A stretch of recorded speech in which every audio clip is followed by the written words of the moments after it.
오늘도 말씀 주십사고 기도하겠습니다. 신명기 34장 8절부터 12절입니다. 이스라엘 백성은 모압 평원에서 모세의 죽음을 애도하는 기간이 끝날 때까지 모세를 생각하며 30일 동안 애곡하였다. 모세가 눈의 아들 여호수아에게 안수하였으므로 여호수아에게 지혜의 영이 넘쳤다. 이스라엘 자손은 주님께서 모세에게 명하신 대로 모세의 말을 잘 듣고 그를 따랐다. 그 뒤에 이스라엘에는 모세와 같은 예언자가 다시는 나지 않았다. 주님께서는 얼굴과 얼굴을 마주대고 모세와 말씀하셨다. 주님께서는 그를 이집트의 바로와 그의 모든 신하와 그의 온 땅에 보내셔서 놀라운 기적과 기이한 일을 하게 하셨다.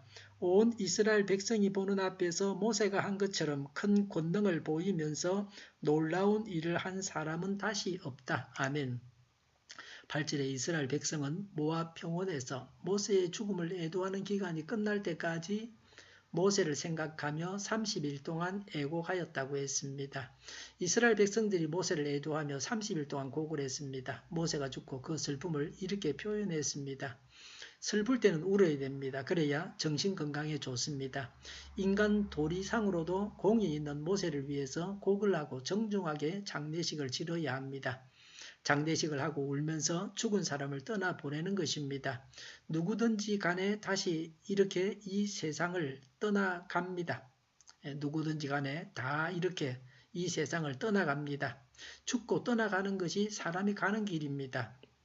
9절에 모세가 눈의 아들 여호수아에게 안수하였으므로 여호수아에게 지혜의 영이 넘쳤다고 했습니다. 안수의 능력을 봅니다. 모세로부터 여호수아가 안수를 받고 지혜의 영이 넘쳤습니다. 그래서 여호수아가 이스라엘 백성들을 이끌고 약속의 땅으로 들어갔습니다.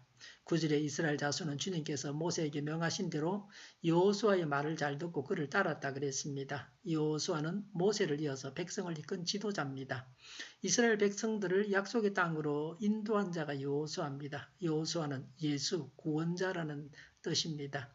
예수님께서 우리를 구원하실 것을 보여주는 이름입니다. 여호수아는 모세처럼 기적을 행하지는 않았지만 모세가 이루지 못한 일, 백성을 가나안으로 이끄는 일을 했습니다. 출 이집트를 마무리한 자가 여호수아입니다.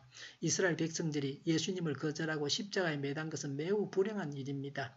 이스라엘 백성들이 여호수아를 잘 따랐듯이 지금도 이스라엘 백성들이 예수님을 잘 따라가야 합니다. 이제 많은 유대인들이 예수님을 믿고 있다고 합니다. 유대인들 중에서 유대교를 믿는 골수 분자들은 그 수가 얼마 되지 않는다고 합니다. 유대인들이 예수님을 믿으면 예수님께서 재림하시고 종말이 옵니다. 이제 마지막 때가 다 되어 갑니다. 평화적인 정권 교체를 여기서 볼 수 있습니다. 오늘날 타락한 권력, 교회 안에도 있고 불신 세상 정치권에도 있습니다. 권세에는 많은 이권이 있고 부가 따르고 그렇습니다. 그래서 북한국과 남한국으로 나라가 나뉘어졌을 때는 북한국에서는 주로 정변을 일으켜서 왕위를 죽이고 왕을 죽인 자가 새로운 왕이 되고 그렇게 했습니다.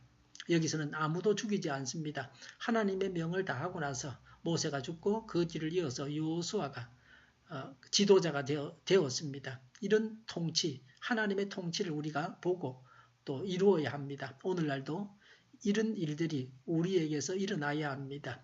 각 교회의 담임 목사님 자리도 이런 식으로 이루어져야 합니다. 세상 사람들에게 손가락질 당하는 그런 일들이 교회 안에서 일어나서는 안 됩니다. 10절에 그 뒤에 이스라엘에는 모세와 같은 예언자가 다시는 나지 않았다. 주님께서는 얼굴과 얼굴을 마주대고 모세와 말씀하셨다고 했습니다. 하나님과 얼굴을 마주대하는 모세 같은 예언자가 다시는 나타나지 않았습니다. 하나님께서 꿈으로 말씀하시는 사람이 있습니다. 우리가 성경을 묵상할 때, 새벽 기도할 때 하나님께서 세미한 음성으로 말씀하십니다. 그런데 모세는 하나님께서 얼굴을 마주대하고 말씀하셨습니다. 하나님께서 어린 사무엘을 부르시고 말씀하셨습니다. 그러나 엘리 제사장에게는 말씀하지 않으셨습니다. 사무엘에게 엘리 제사장 집안의 일을, 그 집안에 앞으로 있을 일을 말씀해 주셨습니다.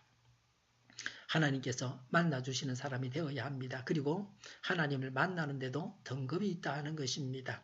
모세는 최고 등급의 사람이었습니다. 하나님을 직접 대면하면서 만났던 사람입니다. 11절에 주님께서는 그를 이집트의 바로와 그의 모든 신하와 그의 온 땅에 보내셔서 놀라운 기적과 기이한 일을 하게 하셨다고 했습니다. 하나님께서 모세를 이집트에 보내셔서 기적을 행하게 하셨습니다. 이스라엘 백성들을 구원하기 위해서 모세를 일꾼으로 이스라엘 백성의 지도자로 세우셨습니다. 모세는 구원받을 필요가 없었습니다. 모세는 이집트를 떠나 있었습니다. 이집트 왕의 그 억압 속에서 고통받는 자가 아니었습니다. 그러나 자기 백성을 구원하기 위해서 이집트로 가서 바로를 만났습니다. 우리도 세상을 구원하기 위해서 세상으로 가야 합니다. 영혼 구원의 일은 하나님의 일입니다. 하나님께서 기뻐하시는 일입니다. 우리가 세상으로 와서 구원의 일을 할 때에 하나님께서 기적을 행하십니다. 12절에 온 이스라엘 백성이 보는 앞에서 모세가 한 것처럼 큰 권능을 보이면서 놀라운 일을 한 사람은 다시 없다고 했습니다. 하나님은 자기 백성을 구원하기 위해서 모세를 통해서 놀라운 큰 권능을 보여주셨습니다. 권능을 주시고 행하시는 분은 모세가 아니고 하나님이십니다. 사람을 통해서 권능을 나타내실 때에 하나님께서 하신 일이라고 하는 데 있어서 분명해야 합니다. 하나님께만 영광을 온전히 돌려야 됩니다. 하나님의 구원 사역을 위해서 권능을 주십니다. 이후에는 모세 같은 자가 없었습니다. 예수님께서 많은 권능을 행하셨습니다. 역시 구원하기 위해서 권능을 행하셨습니다. 예수님은 무리를 걸어가셨습니다. 죽은 나사로를 살리셨습니다. 도시락 한 끼로 수만 명을 먹이셨습니다. 예수님은 부활하시고 성천하셨습니다. 이 모든 것을 통해서 예수님이 메시아라는 것을 알 수 있습니다. 다른 메시아는 없습니다. 예수님을 믿고 구원받아야 합니다. 기도하겠습니다. 예수님을 믿어서 구원받게 하옵소서. 우리 동일교회가 만군은집하게 하여 주시옵소서. 예수 이름으로 명하노니 모든 병만은 물러가고 몸의 모든 부분들 온전하게 될지어다. 지금도 신유의 기적을 베푸셔서 저희의 질병을 고쳐주시옵소서. 저희와 교회와의 나라의 민족을 불쌍히 여겨 주시옵소서. 전쟁 위험이 사라지게 하시며 북한의 핵 문제를 해결해 주시옵소서. 평화 통일 이루게 하여 주시옵소서. 하나님을 대적하는 세력들이 바로 망하게 하여 주시옵소서. 늘 신앙의 자유를 누리며 살게 하여 주시옵소서. 국회가 하나님이 기뻐하시는 법만을 만들게 하여 주시옵소서. 반성경적인 모든 법과 내규들이 적시 폐기되게 하여 주시옵소서. 대통령이 통치를 잘하게 하시며 지진이 일어나지 않게 하시며 출산율이 올라가게 하시며 친환경적인 에너지 정책을 세워서 집행하게 하여 주시옵소서. 늘 맑은 공기를 마실 수 있게 하여 주시옵소서. 오늘도 성령님을 따라서 차고 넘치는 복된 삶을 살게 하여 주시옵소서. 감사와 찬양을 주님께 돌려드리며 예수님의 이름으로 기도하옵나이다. 아멘.